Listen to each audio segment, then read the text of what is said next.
The quantum questions.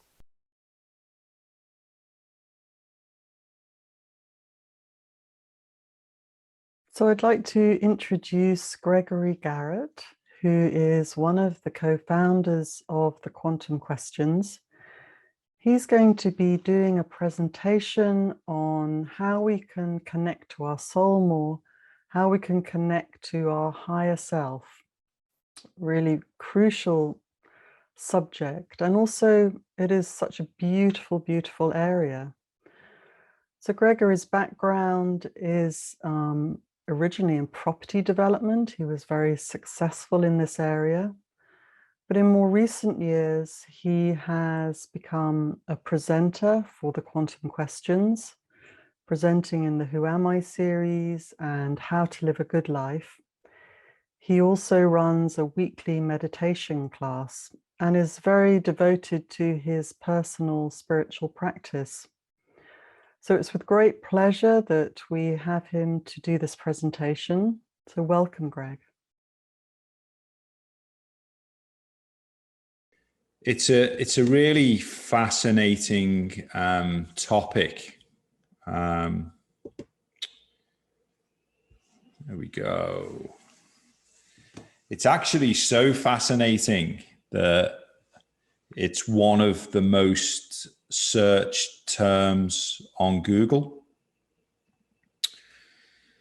And when you then broaden out the idea of what is a soul, you realize that artists all over the planet engage with the question of what is a soul. Some sing about it, and so we've got many songs throughout history.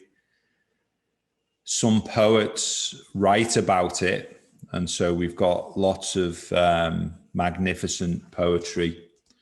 Rumi is an example of one of the magnificent poets that's written. Not that you'd understand what Rumi was necessarily saying. And then there's a whole translation that goes with Rumi's language that allows you to perhaps step into his world, his understanding, and his interpretation. And then also we've got artists who paint about the subject as well. Yeah, when I was asked, would I like to present on this? I've been in a phase in my life which is saying yes when people have asked me, do I want to do things? And I've got to tell you that when I took a step back then and started to inquire into the subject matter, so quite magical and miraculous and marvelous things began to unfold.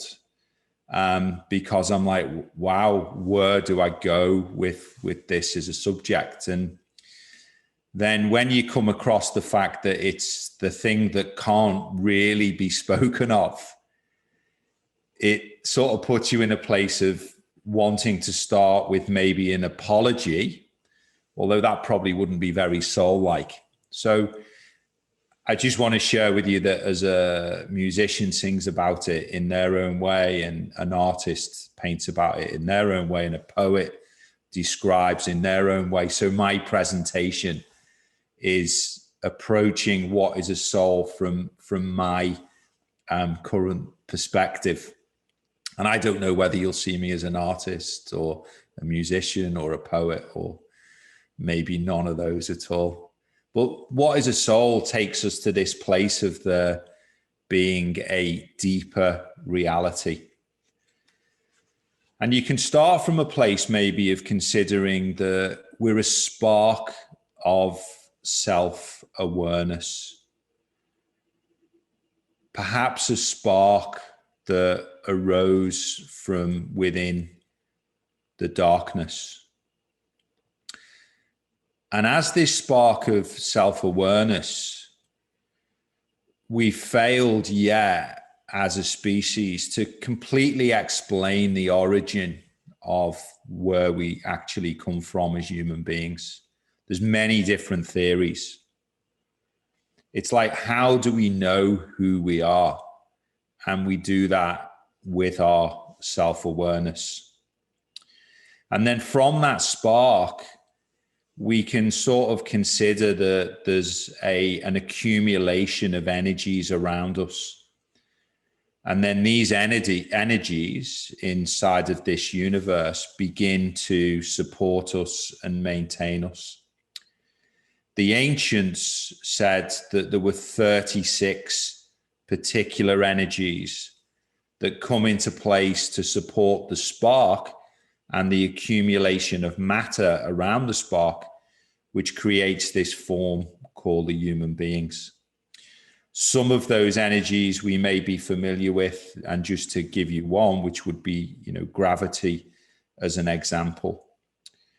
And the ancients believed that these energies were beneficent energies, and hence the fact that life could take on the form that it takes on. And in fact, what the ancients knew has now been confirmed by science. And then as we then look deeper into this, the ancients described 5 layers. So the body that we have got, and they're known as the koshas, for anyone who wants to look at this more deeply, something that we're not going to get into in a lot of detail today. But these 5 koshas are 5 layers that then make up who we are, at least in terms of this description. And then having formed these layers, we became able to do things like consider moving forwards and backwards, up and down, and then beginning to have an appreciation of what it's like to go from being a spark of awareness to normalizing in this time space reality, which I will be mentioning more about. So we then go from potentially being non-local to being local and having this local experience in time and space, where all of a sudden inside of the bodysuit, we begin to live life through a certain order and sequence. And then we arrive and we attach to the form and we begin to say, I am Greg, or I am Lucy, I am Sam, I am Roger, I am Joanne, I am. And therefore this association then is taken on from that divine spark all the way through to us being present here and now. And then another one of the layers is known as Manamaya Kosha, which relates to the mind. And we begin then these associations in terms of attaching or detaching from certain people, places, and things. And then we use these 5 different layers for most people in the Western culture, predominantly working at the level of the mind. Obviously, the level of the body, Anamaya Kosha, is unavoidable because we in the suit and we see it. Yeah, the other one that we're most familiar with is then the mind, which is Manamaya Kosha. And we use this every day for most people for a span of life, which is 7 to 8 decades. But the thing that's fascinating then is that we lose the connection with the non-local experience because we've become localized. The soul sometimes is described as the ghost in the machine. And it's seen as the ghost because it escapes measurement. And many people throughout history have tried to measure the soul. And some people say that there is a difference in weight at the point of death, depending on how well calibrated and sensitive the machine is. But other people argue that may just be ectoplasm, water, as opposed to it being anything more than that. So the soul really, from what we know, it escapes measurement, at least through the eyes of the people who have been looking to measure the soul as matter. And that might, in fact, be one of the mistakes that's being made.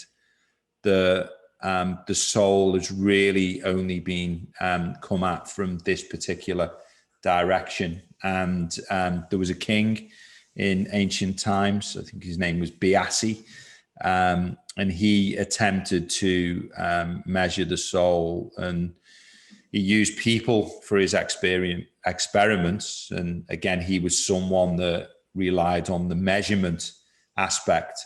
And in fact, at the end of his days, when he died, he believed that there was no such thing as a soul. But maybe because of the way that he'd viewed it, the perception coming at it in terms of a measurement of something physical, of matter.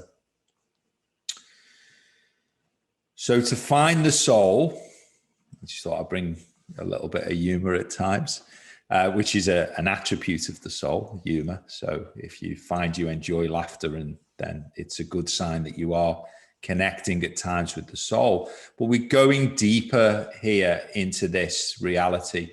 And we want to go deeper than the reality of the mind, Mano Kosha, and deeper than the reality of the belly. And for those of us who appreciate, certainly during lockdown, I felt like I was married to my fridge. Then we are also going deeper, if we remember back to the elephant in the room, going deeper than some of the contractions that we experience in our physical self. Those things where we, maybe turn away from situations, turn away from our shadow self. But also then going deeper than the mind, because the mind not only presents the constrictions, we may see them as restrictions, boundaries, limitations, extremes, imbalances. And so we're moving, as we go deeper, moving beyond what are referred to as the inferior levels. And it's in fact these inferior levels that cover the access to the soul.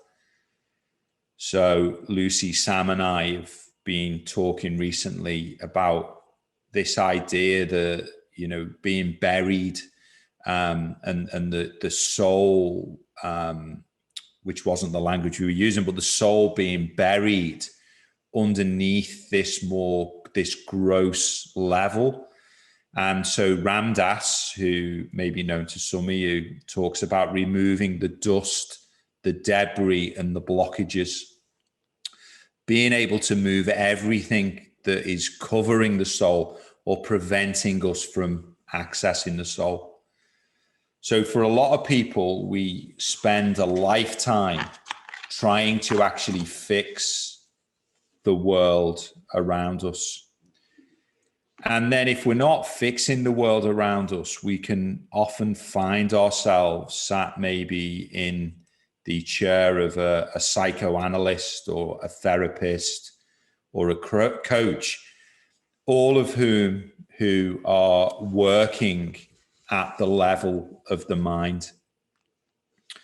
And so one element that can maybe begin to reorientate us or give us a sense of direction, I see it quite often in some of the literature that I read, is to be careful as to whether we're working on the small I, which is the ego. And therefore, again, as it says, they're trying to create or massage the world, the people, even in our world around us, trying to get them to behave in a certain way. And it reminds me of the situation, with the mother that is telling the child off and saying, I brought you into this world to make me happy. You're here to do what I tell you to do. You're here to behave in the way that I'm telling you to behave. And so, we get this externally referenced world if we begin to work on the small I. and believe that these projections, the things in the world around us, which are all impermanent, which will become a fixture that we'll spend more time on, as opposed to working on the timeless aspect of ourselves, the spark of ourselves, the big I that it's referred to, the supreme self. And so going on this journey then from small I to big I, as we go deeper into this reality. So how do we do this? How do we go on this journey? Well, a great way to do it is to ask big questions and begin to explore. Here we are. Who am I?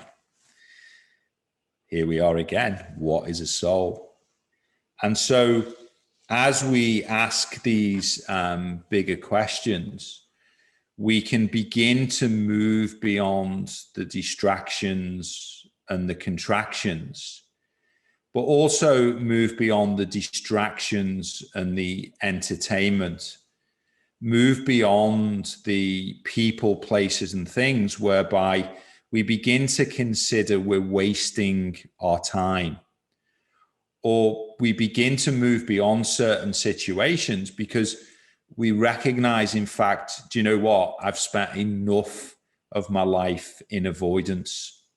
So I'm gonna, and I often have conversations with great friends and they say, yeah, I just don't enjoy, say, the party culture anymore, or, there's certain external entertainment or distractions in the world that no longer seem to support, but even in fact begin to feel wasteful or disconnected.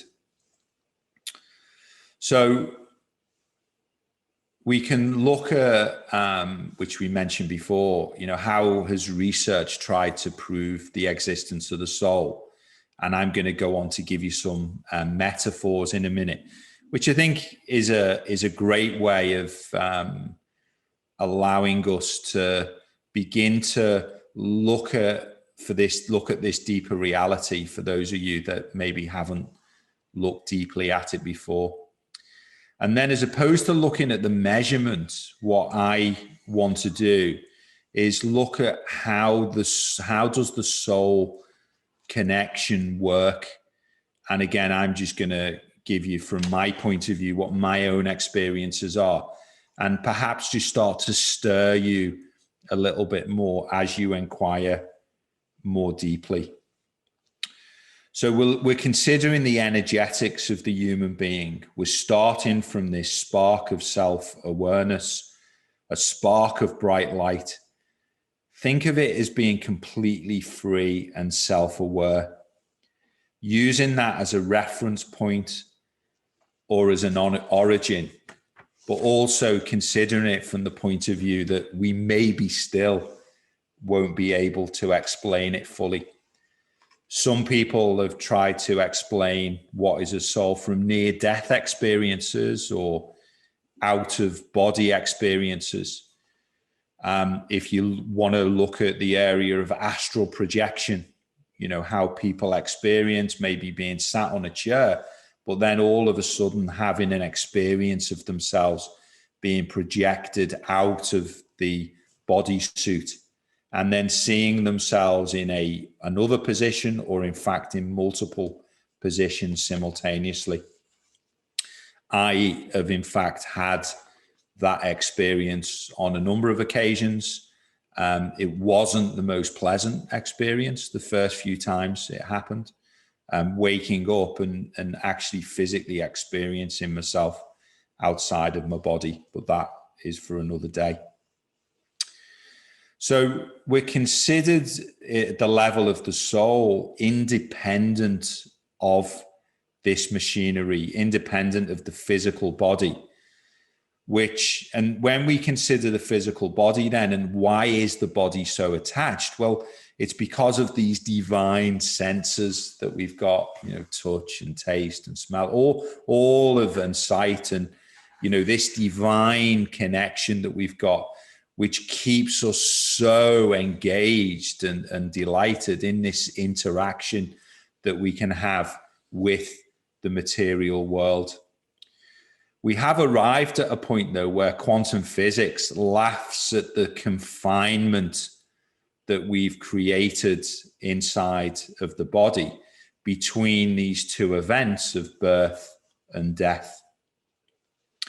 And in fact, when the energy leaves the body, you can, in given certain conditions, normally after it's just rained, if you go to a graveside under certain conditions with certain light, you can see this blue electrostatic energy leaving the grave, and that goes on for a considerable number of days.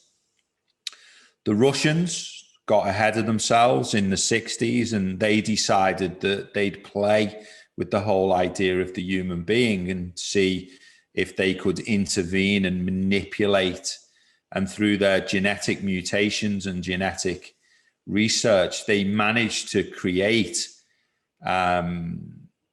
what you probably best be referred to, these are man-made creations of resistant vegetables. Because what they realized, the price that was being paid through creating these mutations was the loss of the soul.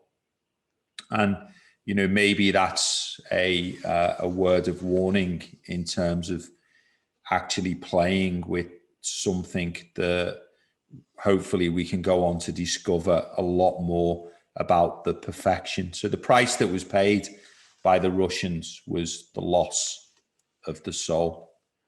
So what is the soul? We are now entering into a deeper reality, a reality beyond the five sense perception, a reality beyond Annamaya Kosha, Manamaya Kosha. There's one that fits in the middle, which is Pranamaya Kosha, which is seen as the blueprint, and it deals with the breath. Again, not something that we're talking about today. So what we're going to do in asking the question is begin having a shift in our perspective. And the perspective I'd ask you to consider is, first of all, eternity. And there was a sense of purpose to the question I was asking at the start about your perception of time. And consider that there's no time but now. In fact, there's never been any time but now. Man created chronos, time, in this sequential order. Yeah, everything occurs inside of the divine now. And to begin to shift your perspective and have an experience of the soul, we want to begin to orientate ourselves towards eternity and towards the eternal now. We also want to begin to orientate ourselves, if we can, towards infinity, or as Buzz Lightyear would say, to infinity and beyond. So no more space, but here, right now, in infinity. And in fact, a lot of the ancients refer to, you know, there is nowhere to be, but to be here. And if you look at the word nowhere, it splits beautifully into now, here. And in fact, if we enable ourselves, which I'm going to take you on a journey this afternoon, if we enable ourselves, even just for a moment, no irony intended, to step into eternity, to be here now, to experience infinity, then we can begin to appreciate that actually the soul is part of this beautiful flow. Yeah, as I said at the start, it's something that can the soul even ever be spoken about. So the soul is part of the flow. It keeps things flowing. Everything around us is constantly moving. Molecules bombarding. All of this creating the effects of being alive. This is all a result of this flow going through us constantly. The more we open up, the more we feel this inner flow, the more we feel the soul, the more we feel the wave of aliveness within us.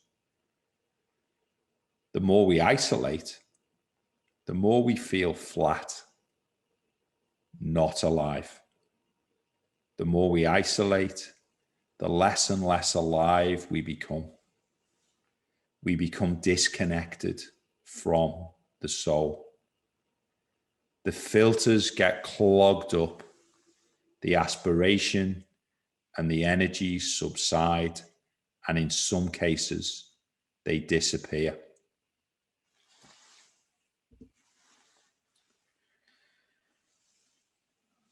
So there was a dying king who was full of fear. And just consider a member of your family on their deathbed. And as they were there dying, or if I was dying today, the question I've got is, would you come to me?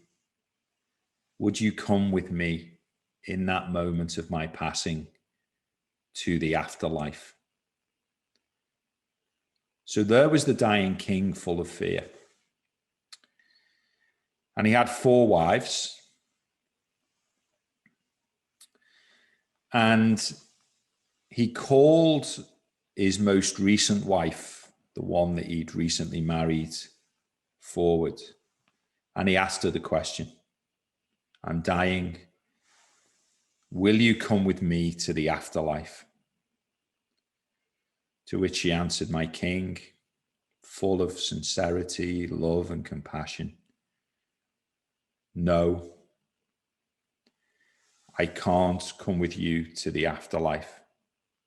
There's so many things that I need to take care of here. And when you're gone, you can rely on me to take care of things. He then called forward the wife, the next wife, was more recently married, not the most recently married. And he asked her the same question. He said, will you come with me today to the afterlife? And she said to him again, full of love and compassion, no, I'm not able to join you today. And she said, there's so many things also for me that I also need to take care of. And so whilst crying and feeling a sense of sorrow, she also was unable to join him. So he then went to the next wife, and feeling the fear growing inside of him, this moment of passing was approaching, he asked her the same question. Will you come with me today to the afterlife? And she also said no. And she talked to him about the things that it was important for her to take care of. And so feeling really now despondent, even more agitated, he heard the voice of the wife, his oldest wife, the wife he'd married a long, long time ago. And as she came to his bedside, she said to him, my king, I will accompany you on your journey from this world to the afterlife. And what is it that these 4 queens represent to us? Well, the first queen, the youngest, the most recently married, represents our body. We dress it, we look after it, but actually we can't take it with us. The second queen represents all of our possessions. We collect them, we polish them, we clean them, we look after them, we're scared of them being scratched. But again, we can't take them with us. The third wife, the third queen, represents our friends and our family. We love them, we cherish them, we gather them around us, we celebrate with them on special occasions. But again, we can't take them with us. Whereas the fourth queen represents our soul. We neglect it, yet it's what we take with us. The soul is with us from birth to death and beyond. The soul survives death because actually it does not interact with what is mortal. The soul survives death because it does not interact with the things that decay. So some metaphors for you. Consider the glove. Okay, if we had a glove here and now, you just grab me a glove off there. There's one just through that door there. So a glove itself is an object with no life in it. How many times have you gone and grabbed your gloves from by the door? And so we have a glove and it's lifeless.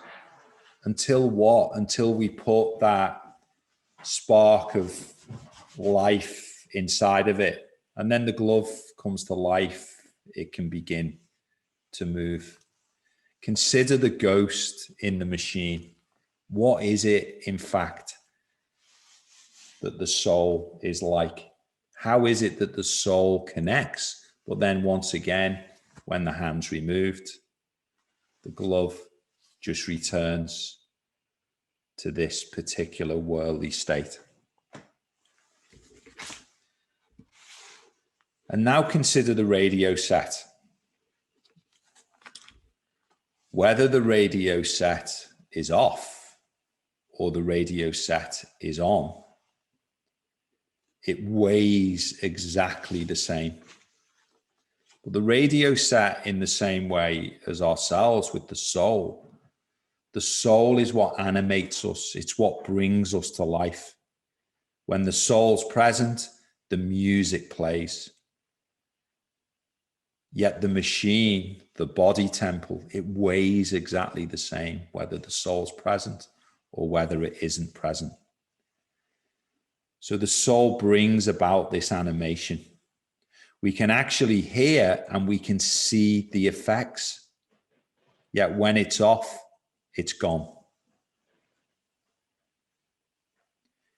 It's as if the radio set was responsible for the sound, as in with us, as though the body's responsible for the animation, but it's not. And the music itself comes from the resonance, the frequency that it picks up. So when we tune our radio into a particular station, it picks up that resonance, that frequency. And in the same way, our soul is picking up the resonance and the frequencies from the universe around us. Remember at the start when I said there's a number of energies that we're interacting with.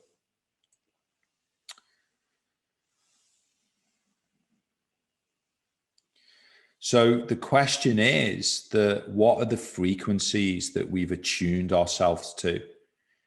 How able are we to pick up the subtle frequencies? And yet, how many times have we crowded these frequencies out? How many times have we buried them? So one of the things that I encourage us to do is to begin to look to tune in to these finer frequencies, which we can tune into at the level of the soul.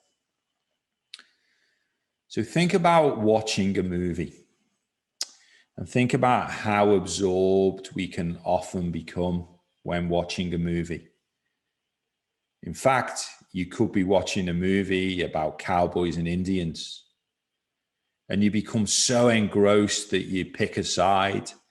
You feel like you're either one of the cowboys or one of the Indians. Yet, in fact, we're not in the movie, and we're not, in fact, the movie. We are the one watching the movie. We are the observer. Yet, if the senses are able to fool us, we get caught up in this constant image streaming. And then we begin to identify with all of the items that are impermanent. Remember, people, places, and things are all impermanent. They too shall pass. So to begin to get a sense of our soul, we need to step out of the attachment to the movie. We need to step out of the attachment to the light. And think about the difference between the short life that we experience, which is one movie being projected onto a movie screen.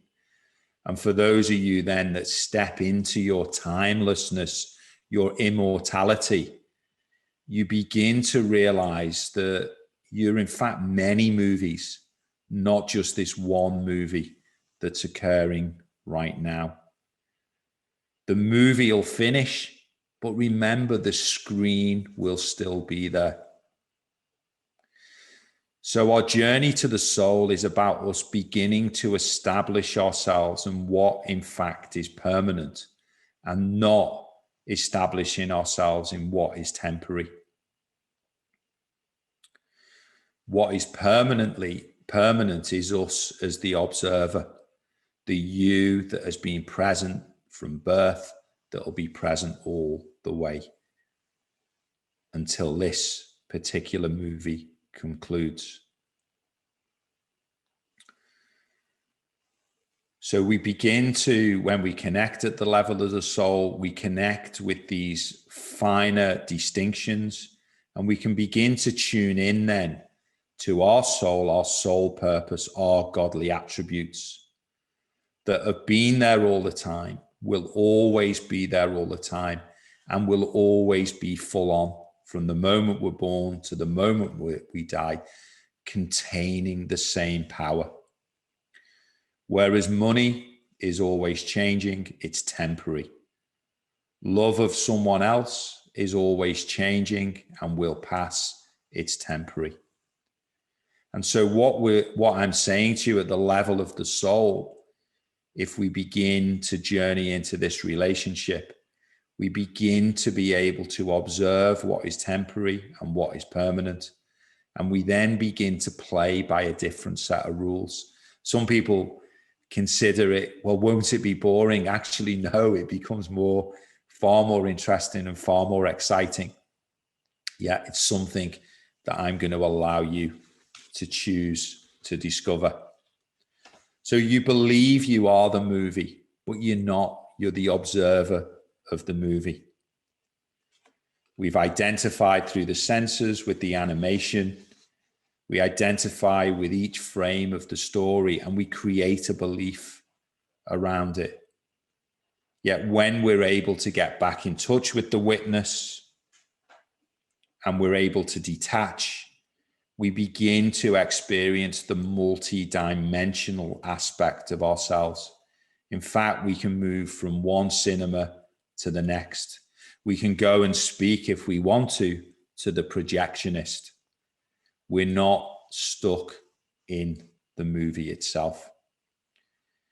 So our attachments, which are pushing on our filters all the time, our attachments through our senses, are reducing the overall experience that we're allowing ourselves. In fact, not only are we find ourselves attached or in the movie, we think we're stuck in the movie. But then we also begin to fight for particular movies that we've decided that we want to be in. Whether your preference is sci-fi, adventure, comedy, you begin to fight for these movies, but really you're so much more than all of the movies put together. So let me give you another perception, another way to think about this. Another phenomena, and next time you're out in nature, and some of you will be aware of this, and you come to a particular part of the stream or the river, and the river we know is flowing constantly. Yet on occasion, we can fix our attention on a particular wave. And that wave, every time we walk past that particular spot, we see the same wave. It's as though you could sit on the bank and say, yeah, that wave has been there every single time I've walked past this stream or this river. And so you believe that you can fix your attention on one particular wave. And in fact, in that way, we observe it as a stationary wave. But actually, it's far from stationary, because there's never the same molecules of water ever in that particular spot. The water continues to continuously and constantly flow through that particular spot. The river is permanently in flow, yet we create stationary waves. The wave could be there for 100 years, 1,000 years, or even more. So what creates the wave and what makes the wave stay in place? So maybe there's a stone underneath. Maybe it's the way the banks of the river narrow. It's the geography. It's the way that the wave interacts with this particular time, space coordinate. That's what gives it a shape. And that's what allows it to appear constantly there. So in the same way as the energy and the consciousness flows through us, so we have got certain geographical features and distinctions. When a shift occurs in the river, the wave disappears, or in terms of our lives, death occurs. So our existence is in this flow, bouncing into and through different mediums. But let's say for a moment we get clever and we try to isolate the wave and put the wave into a glass box. Then all of a sudden, once again, we try to capture it, but the life that was flowing all of a sudden collapses and becomes still. We could, in fact, give the particular wave a name, like Lucy, Sam, Roger, Greg, Joanne. And so here we are with our own geography, our own wave, our own histories, our own interactions, our names. And this is what causes us to be stuck in a particular position. But remember, if we try to catch the wave simply disappears. And so the waves only make sense in the river themselves, in the same way that we, as beings animated by our soul, by this spark, only make sense in the flow of life, in the river of life, as this energy from the soul flows through us. So the more we open ourselves up, the more we are able to feel into the soul, to feel into this wave. And the less we open up, we go flat, as if we are like the boxed wave, or the wave that is now being scooped from the river and contained within the glass.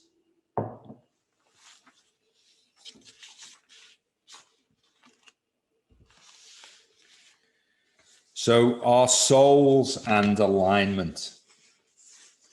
So recognizing that we are ideal beings and that we're in fact very well endowed at the level of the soul.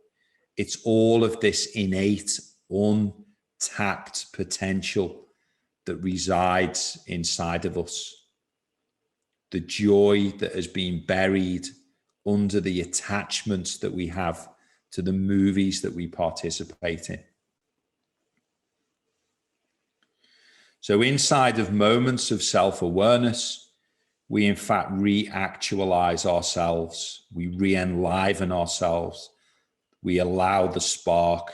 We remove the boundaries and the borders. The spark comes to life. We create contact with our soul inside of a world where today contact with the soul has become so little these days.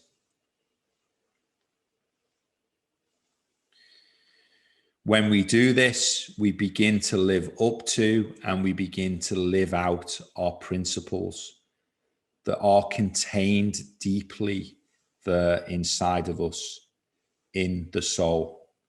Today, for people who have become disconnected, they have one rule for themselves and one rule for others. We see this either being acted out through ourselves in moments. We see it very clearly being acted out in certain businesses, inside of politics. But when we reconnect at the level of the soul, we reconnect with our principles. Our double standards subside and disappear. We actually become more reliable as a human being.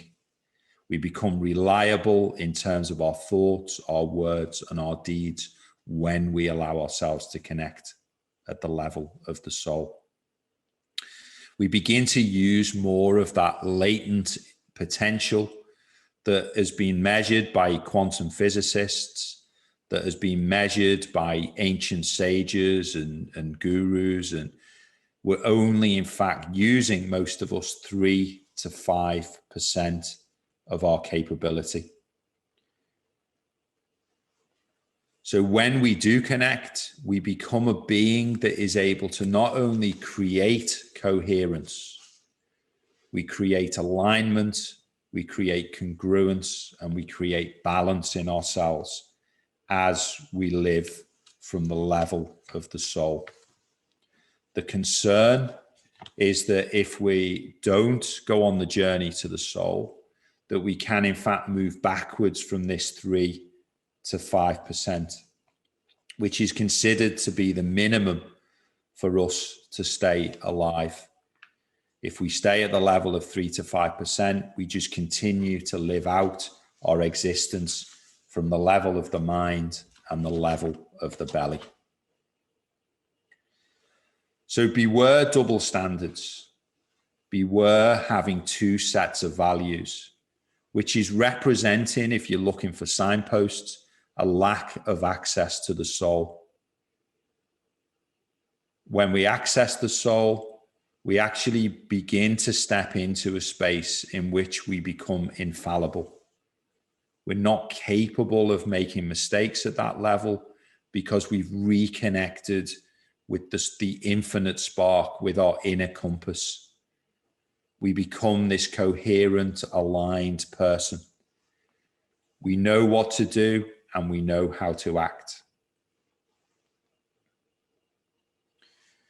So it's time for those who choose to begin to step into our true potential, to begin to stop the pain and in fact reverse the process, to come back to our souls, and in that way to come back to ourselves.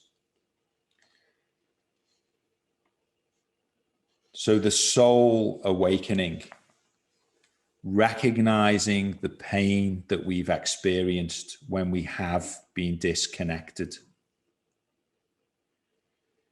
choosing to change course now, away from the pain and the projection of the mind.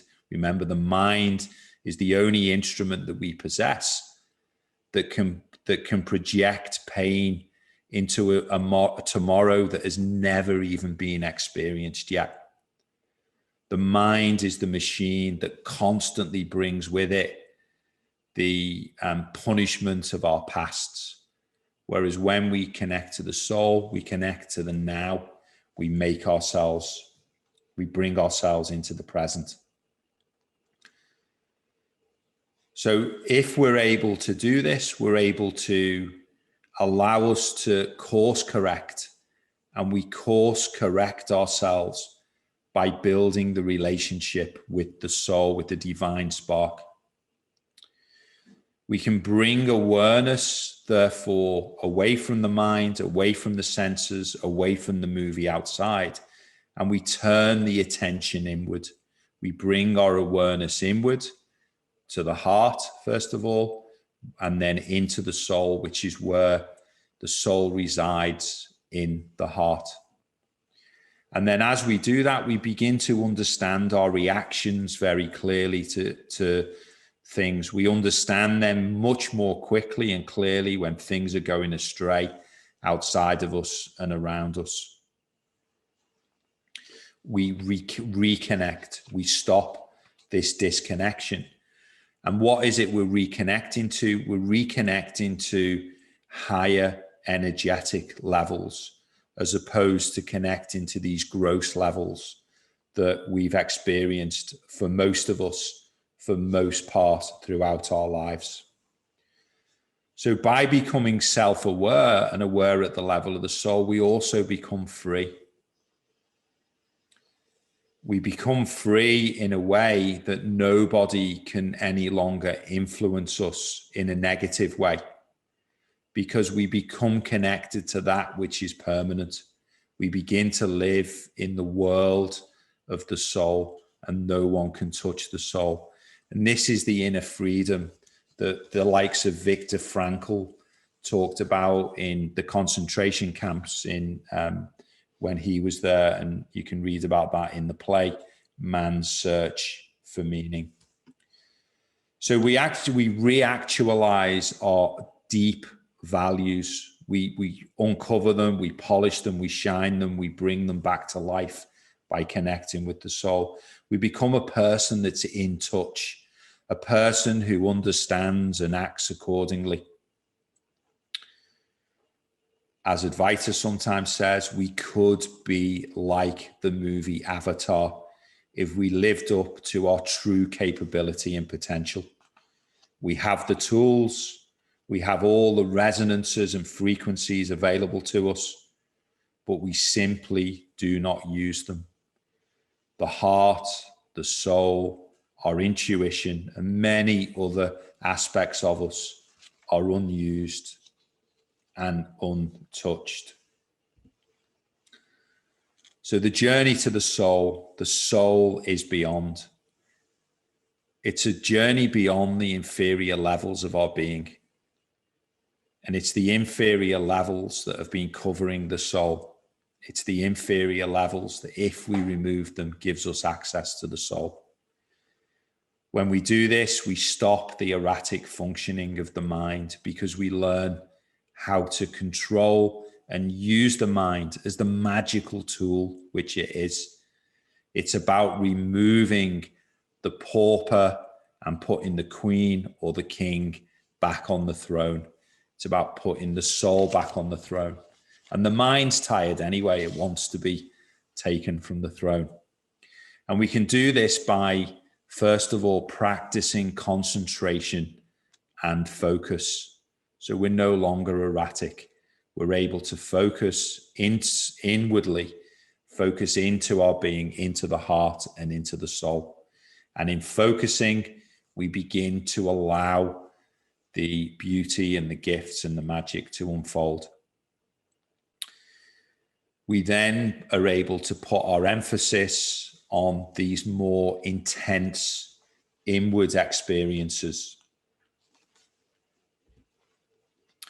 So soulful lessons for those of you that feel ready to learn them.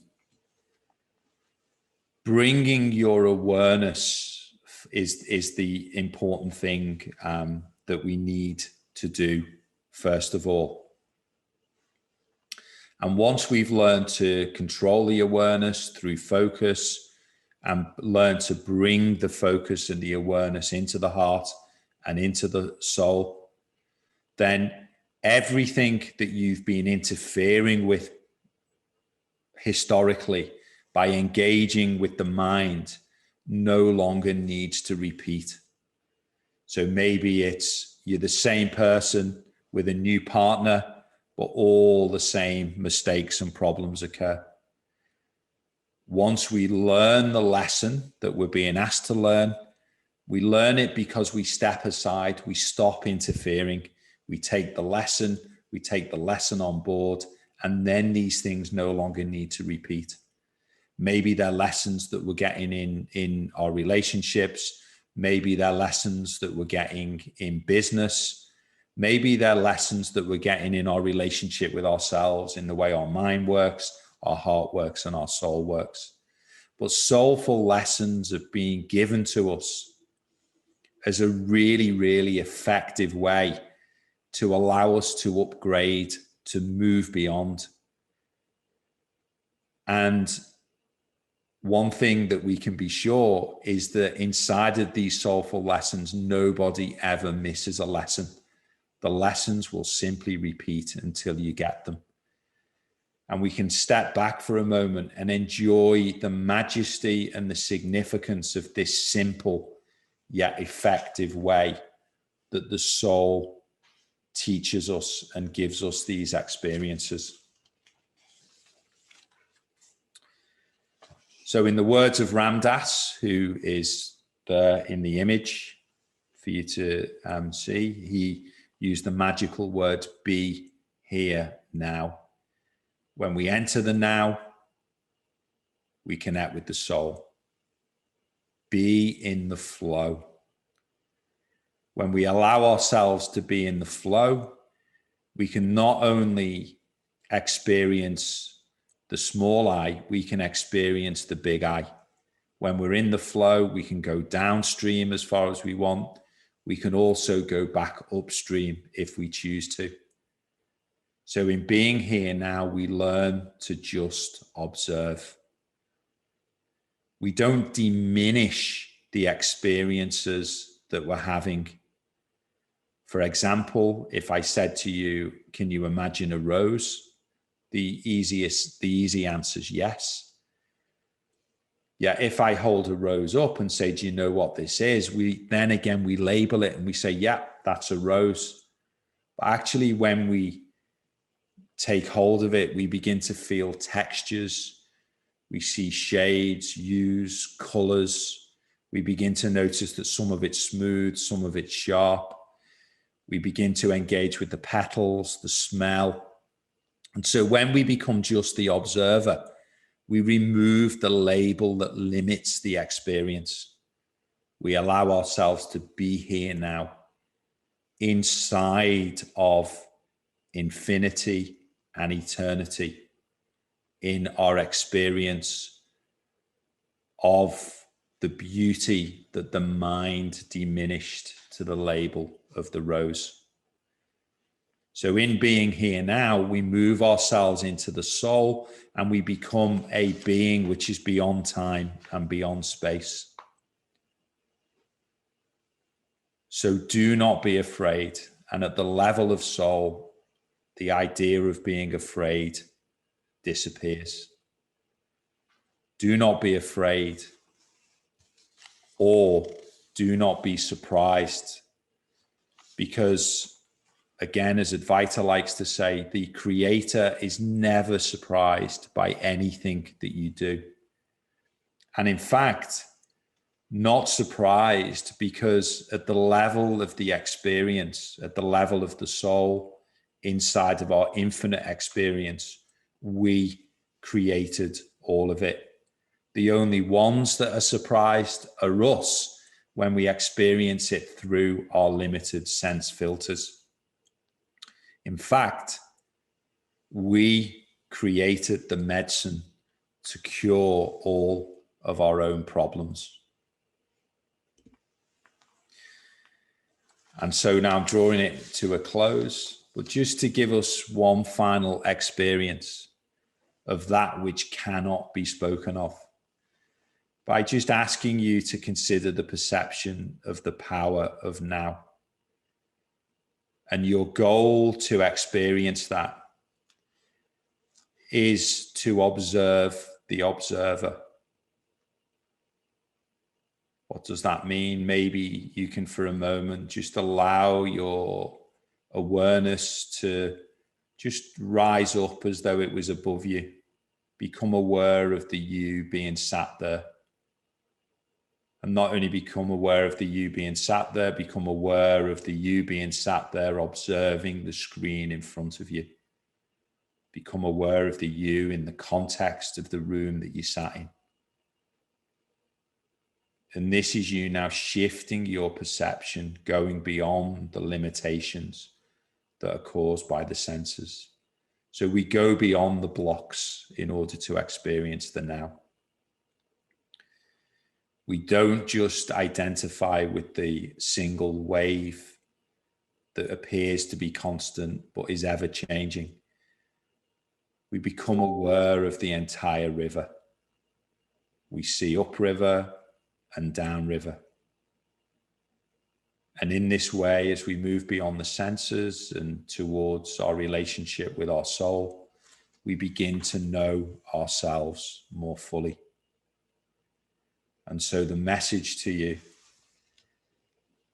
is to go within and exit your loneliness. Live at the level of the soul. Connect higher. Become self-aware, not at the level of the body or the belly. No, let's go way beyond that. You do not need behavioral control, either individually or we don't need it as a society, when we connect with the soul and we create this deeper level of awareness. We become what has been referred to as spiritually aware, aware through our souls, living at the level of the soul. Thank you. If you want to know more about the quantum questions, please go to www.thequantumquestions.com.